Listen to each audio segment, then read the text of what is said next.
নমস্কার বন্ধুরা, শুভ সকাল। আজকে দুপুরে লাঞ্চে হচ্ছে দেশি ট্যাংরা মাছের ঝাল।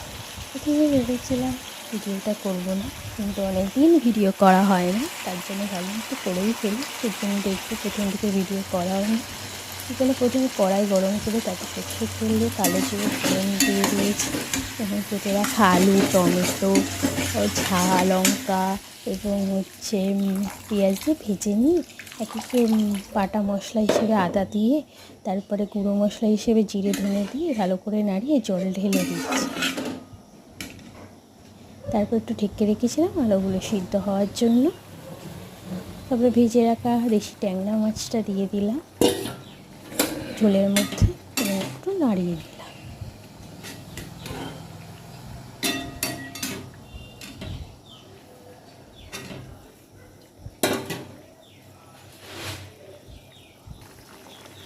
আমি সব শেষে গরম মশলা দিয়ে দিলাম। গরম মশলা যাতে ঝোলের মধ্যে ছড়িয়ে পড়ে সেই জন্য একটু নাড়িয়ে নিলাম, নিয়ে পাত্রে ঢেলে নিলাম। কেমন হয়েছে ভিডিওটা জানি।